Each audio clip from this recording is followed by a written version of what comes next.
Right there behind me is a replica of the turtle ships that General Isun신 used against the Japanese invasion. What year was it?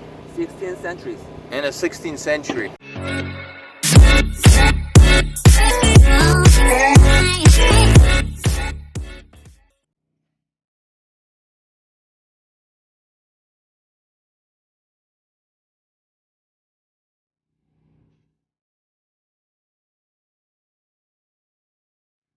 When the Japanese Navy was trying to take over the Korean shores, Isun-shin came up with these boats that were impenetrable because of the closed dome, and the Japanese arrows or whatever the heck they were shooting could not get through, and so Isun-shin managed to keep the Japanese Navy from taking over the Korean shores.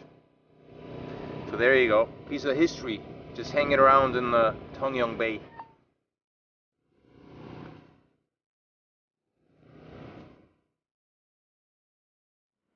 This is a slightly modernized version of the turtle ship. I think that may be a raider here in the back, right there. Nonetheless, I guess this is what they would have looked like, more or less, 500 years ago. There's another one over there, slightly different.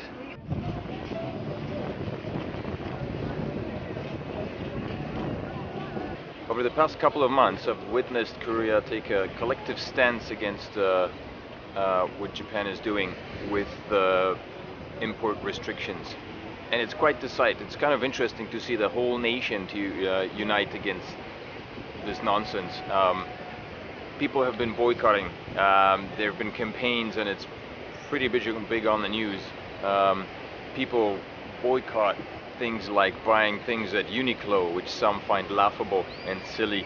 The sales of Asahi beer have dropped by like 40% or something like that. It's a pretty large margin. And in order to understand some of the reactions that Korea has towards the Japanese restrictions, towards the Japanese government's restrictions on imports, you have to understand a little bit about the history these two nations have. And the history of these two nations goes at least as far back as 1592. 1592 is the year which marks the first invasion of the Korean peninsula by the Japanese Navy. In 1592, with an army of approximately 158,000 troops, Toyotomi Hideyoshi launched what would end up being the first of two invasions of Korea, with the intent of conquering Joseon Korea and eventually Ming Dynasty China. Initially, the Japanese forces saw overwhelming success on land, capturing both Hansong, the capital of Korea, and Pyongyang, and completing the occupation of large portions of the Korean peninsula in 3 months. The Japanese forces, well trained, confident and experienced after the numerous battles and conflicts of the Songoku period, typically held the field in most land engagements. This success on land, however, was constrained by the naval campaigns of the Korean Navy, which would continue to raid Japanese supply fleets in its coastal waters, hampering the Japanese advances as supply lines were disrupted along the western Korean coast and Japanese naval reinforcements were repelled. These trends, with some exceptions on both sides, held true throughout much of the conflict. Admiral Isun-shin was a Korean naval commander famed for his victories against the Japanese Navy during the Imjin War in the Joseon dynasty. He became an exemplar of conduct for both the Koreans and Japanese. Despite the fact that he had no prior naval training, Admiral Yi was never defeated at sea, nor lost a single ship under his command to enemy action, and military historians have placed him on par with Admiral Horatio Nelson as one of the greatest naval commanders in history. His title of Samdo Sogun Tongjaesa, literally meaning Naval Commander of the Three Provinces, was the title used for the commander of the Korean Navy until 1896. Over the course of his career, Admiral Yi fought in at least 23 recorded naval engagements, all against the Japanese. In most of these battles, he was outnumbered and lacked necessary supplies. His most famous victory occurred at the Battle of Myeongyang, where despite being outnumbered 133 to 13, he managed to disable or destroy 31 of the 133 Japanese warships without losing a single ship of his own. Yi died from a gunshot wound at the naval battle of Noryangon, December 16, 1598. His last words? "The battle is at its height. Beat my war drums. Do not announce my death." Maybe he didn't say it like that. Maybe it was more like, "The battle is at its height. Beat my war drums. Do not announce my death." And he probably said it in Korean too, so. But anyway, these are often cited as an important part of his character. And it seems like to this day, the Japanese forces continued to intrude on the Korean shores, while the Korean battle drums never ceased their beating. I realize that this brief piece of history may seem slightly over-romanticized, but let's be honest. All great feats of history in humanity appear in their overly romanticized version on script. But the point of this video I wanted to make was that history is being slightly skewed. When you go online and you type into Google the words Japanese invasion of Korea, you will get results that might make you believe that the conflict between Korea and Japan dates back as far as 70 years ago, like back to the Korean War in the 1950s, which is comparative in time to World War II, which was instigated by Germany, which since then has pretty much managed to reconcile, all the differences and all the bad that it did. And right now Germany is regarded as one of the most prosperous countries in the world that does a lot more good than bad. So if the world can forgive Germany, one might ask, why can't Korea forgive Japan? The conflict between Japan and Korea is not merely 70 years old, but rather 500 years old. Most of the references of the invasion of Korea by Japan seem to draw our attention to the 1950s war, and most people fail to acknowledge the fact that Japan annexed Korea in 1910 and basically occupied Korea from 1910 until 1945, during which time it decided to completely annihilate Korea and wipe its culture and history from the history of the world. In 1945, Japan pretty much set out an all-out war trying to wipe Korean culture and language off the face of the earth.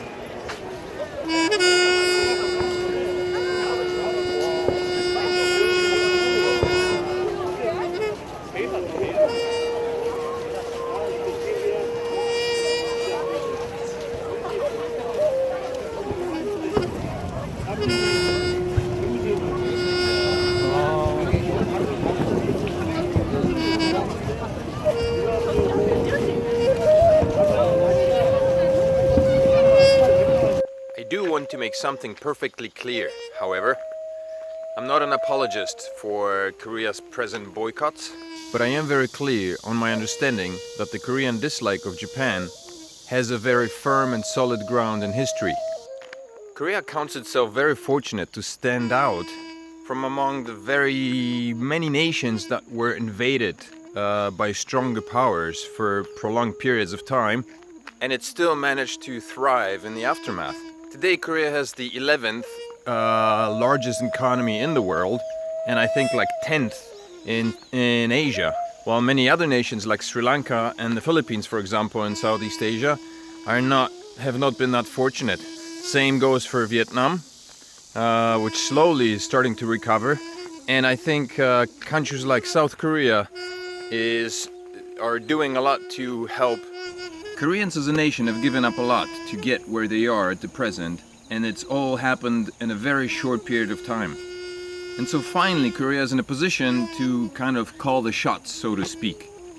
And so the way I see it, it's no wonder that patriotism is so strong in this country, because people worked really hard. Like after the war, people had no food, and the Korean government, ransacked their gold in order to rebuild the nation. So people gave up a lot, and they worked very hard. And to this day, Korean moms are really, really focused on education. Korean parents are really pushing their kids to study, to learn. And so, although the Korean education system is questionably good, it is ranked amongst one of the best ones in the world. If all of this does not make you understand the position in which the Korean people find themselves, then this is what I want you to do.